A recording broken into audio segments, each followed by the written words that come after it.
Dear students, मैं doctor Monika Dungarwal आज protein के स्रोतों, उनकी दैनिक आवश्यकता और उनकी कमी से होने वाले रोगों के बारे में बताने जा रही हूँ।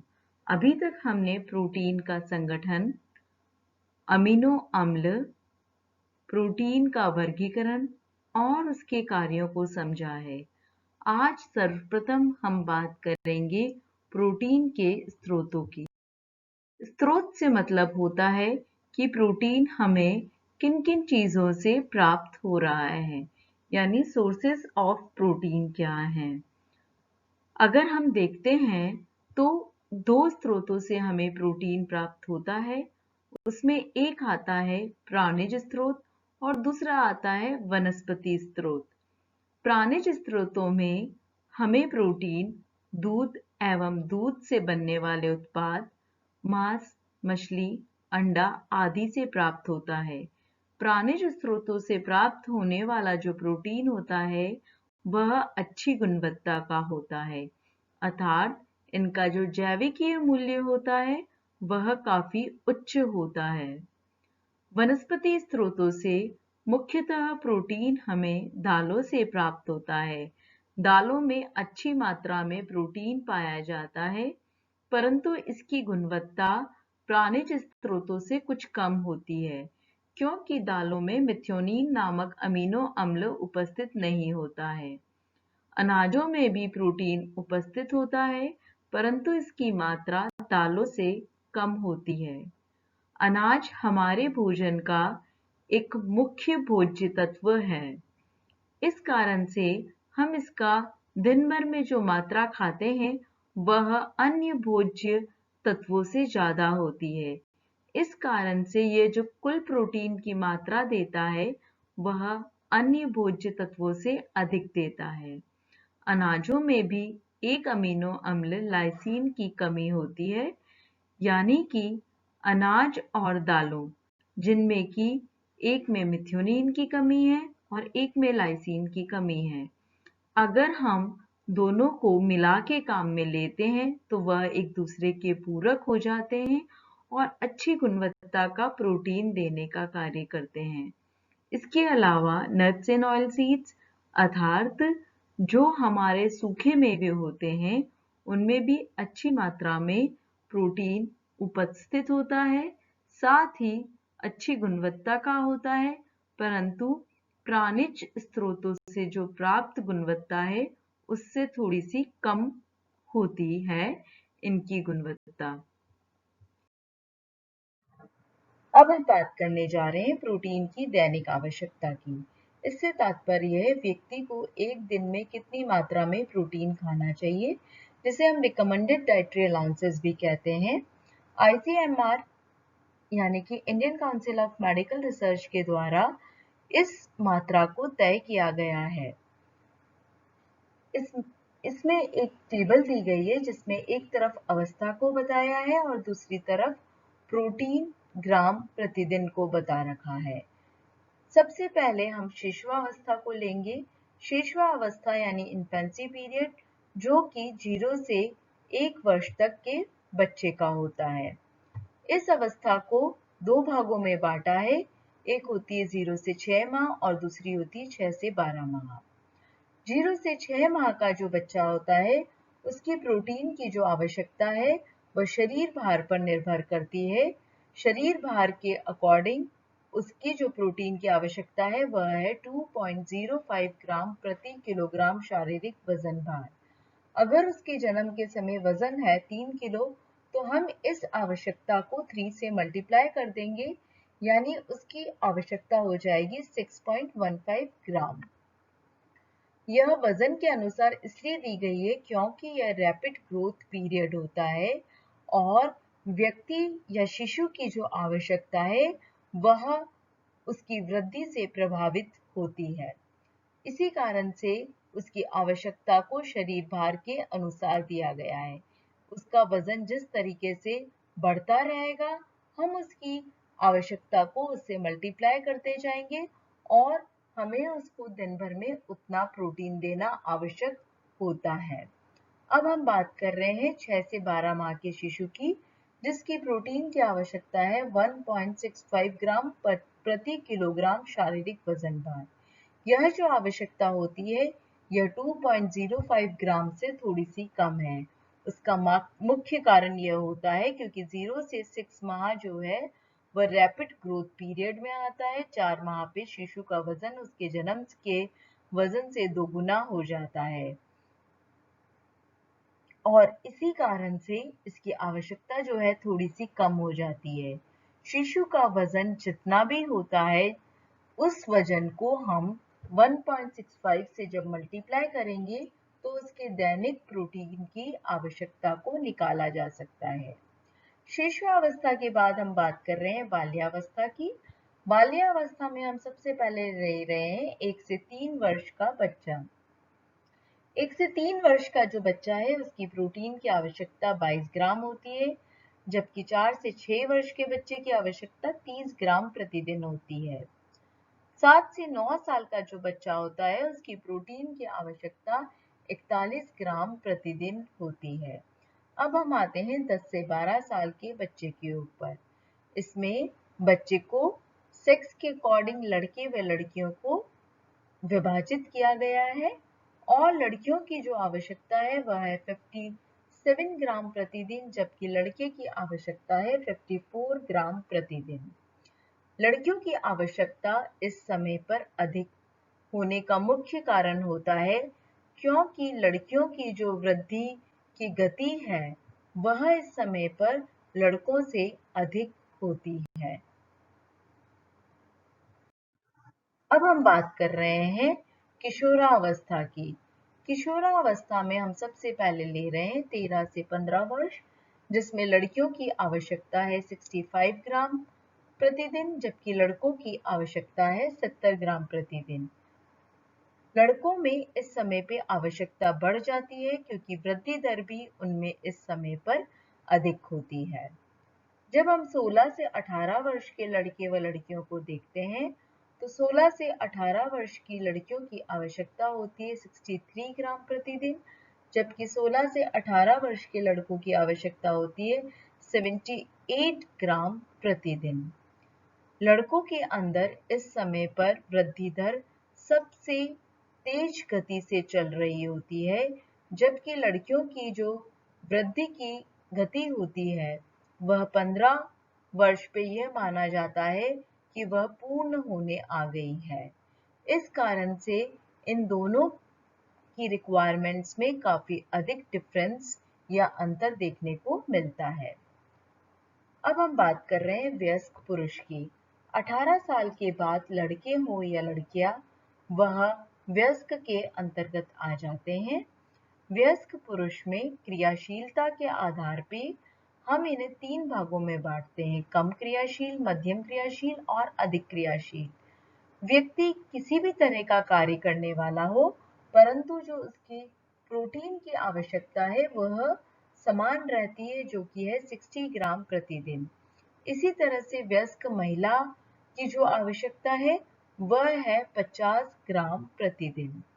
अब हम बात कर रहे हैं वयस्क महिला जो कि गर्भस्थ है या जिसके अंदर कोई शिशु पल रहा है। उसकी जो प्रोटीन की आवश्यकता है वह यहाँ पर +15 दी गई है। +15 से मतलब होता है अतिरिक्त 15 की आवश्यकता। यह +15 जो है वह वयस्क महिला की प्रोटीन की आवश्यकता में जाके जुड़ जाता है, यानी गर्भस्थ महिला की जो प्रोटीन की आवश्यकता होती है वह हो जाती है 65 या 65 ग्राम प्रतिदिन। अब हम बात करेंगे स्तनपान अवस्था की।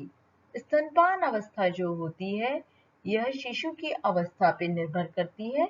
जिस तरह से शिशु को हमने 0 से 6 माह और 6 से 12 माह में विभाजित किया था, इसी तरह से लैक्टेटिंग पीरियड को भी हम 0 से 6 मंथ और 6 से 12 मंथ में विभाजित करते हैं।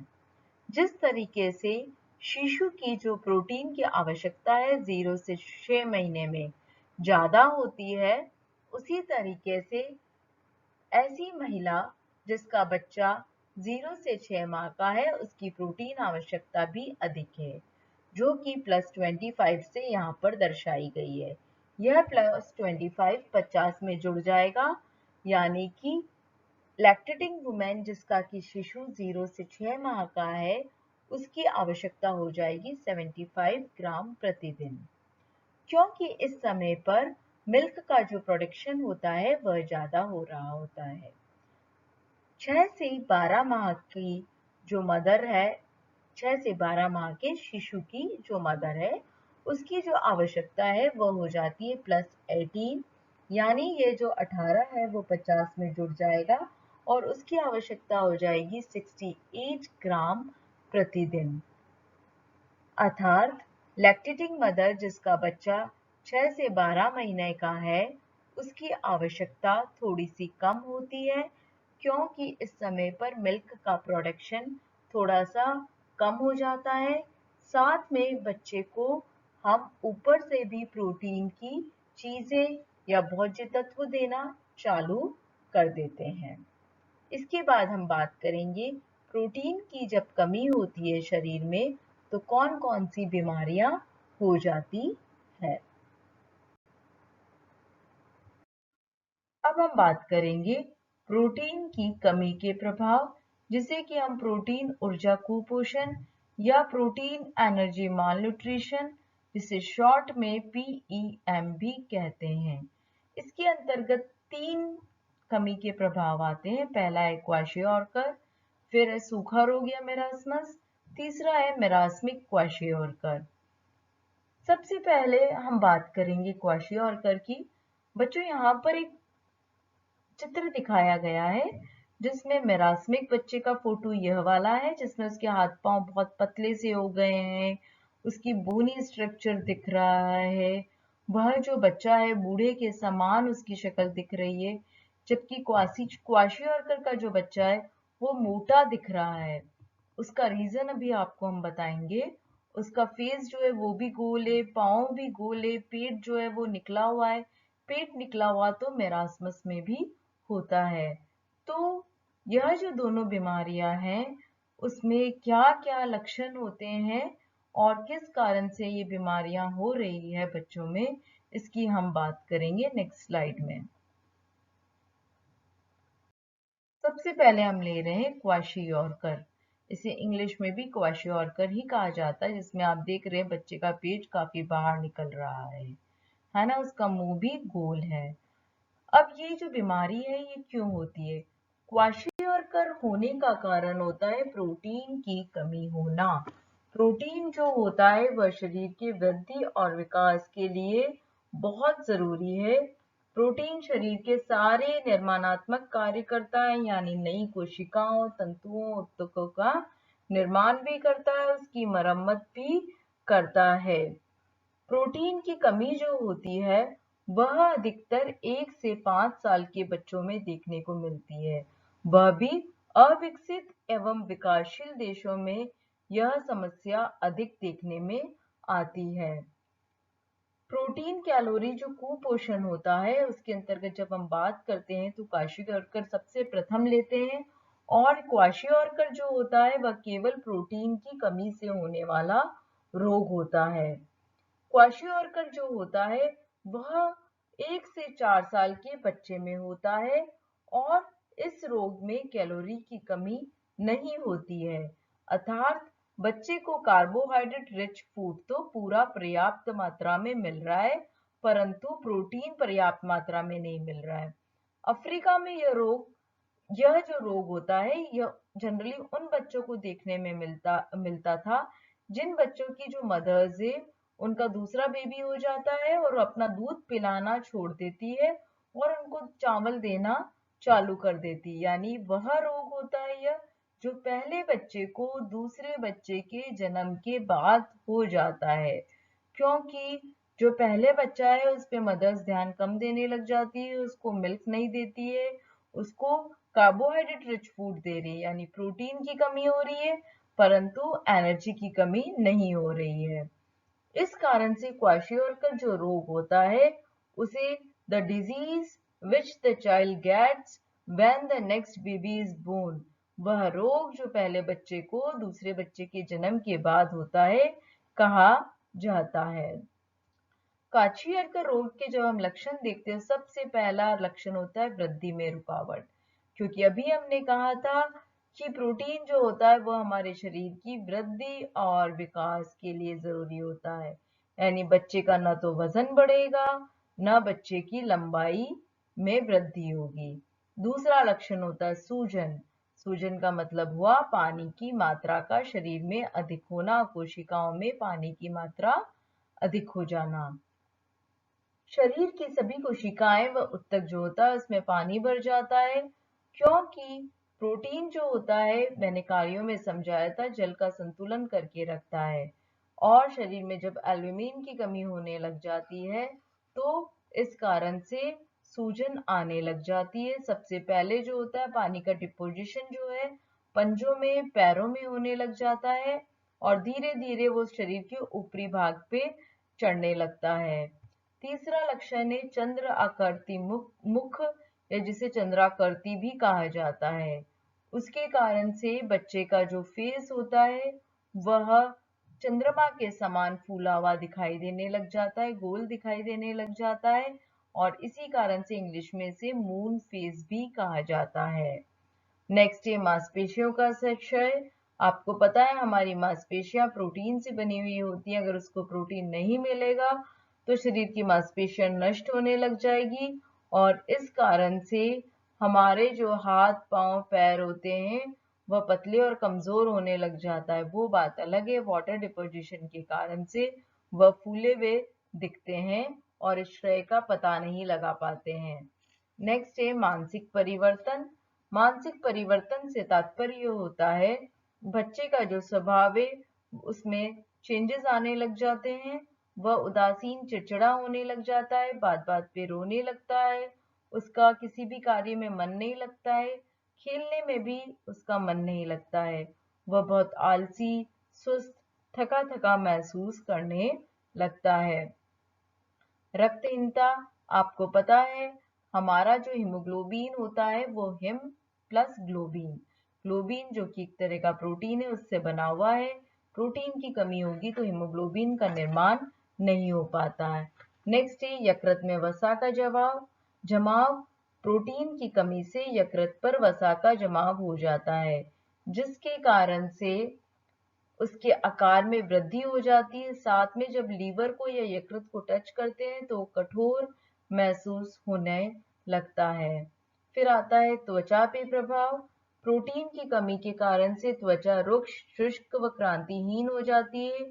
साथ में त्वचा के रंग में भी परिवर्तन आने लग जाता है। त्वचा पर जगह जगह गहरे भूरे रंग के काले तक चकते निशान जो कहते हैं हम, वो बनने लग जाता है, और ऐसा वर्णकों की अधिकता के कारण से होता है, जो कि हमारी त्वचा को या हमारे शरीर को रंग देने का कार्य करते हैं।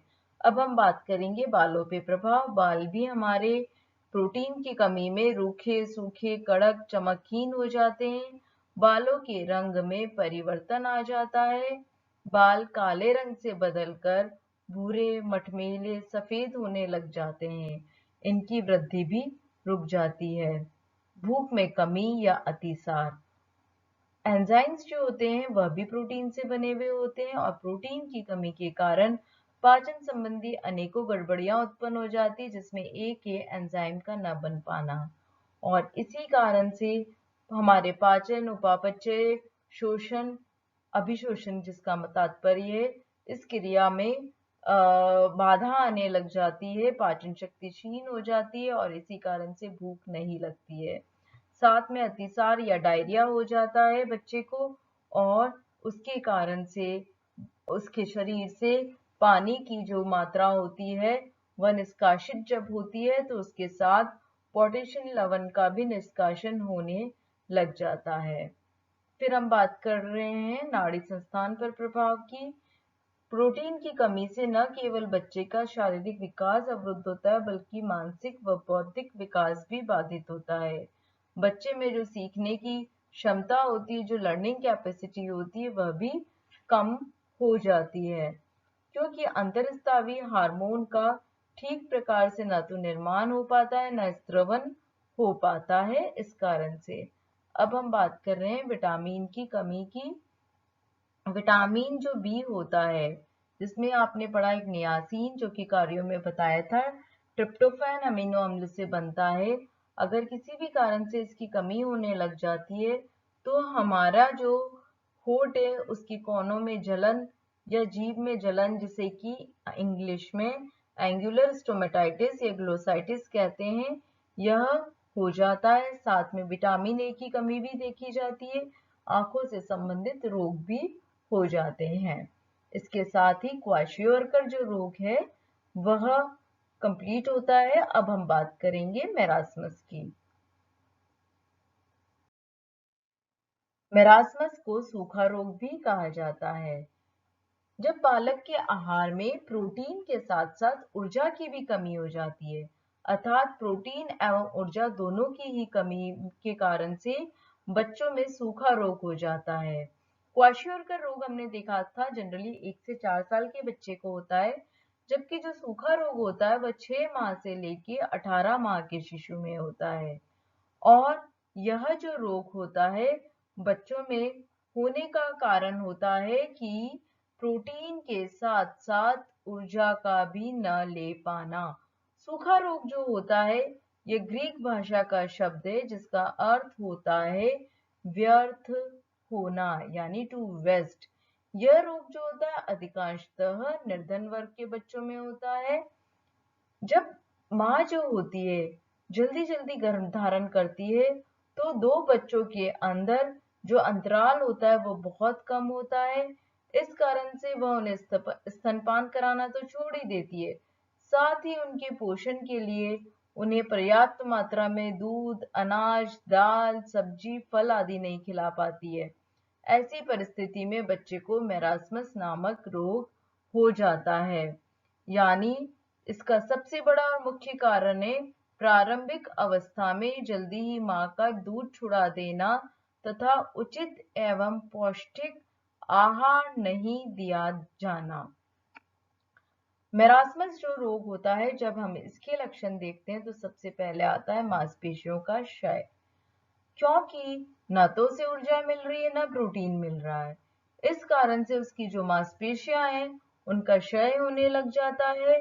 ऊर्जा के कारण की भी कमी हो रही, तो ऊर्जा की कमी के कारण से जो प्रोटीन पहले से नहीं मिल पा रहा और जहाँ उपस्थित है वह भी टूट फूट के उस बच्चे को ऊर्जा देने में लग रहा है। और बच्चे का जो शरीर होता है वो बहुत ही पतला दुबला हो जाता है।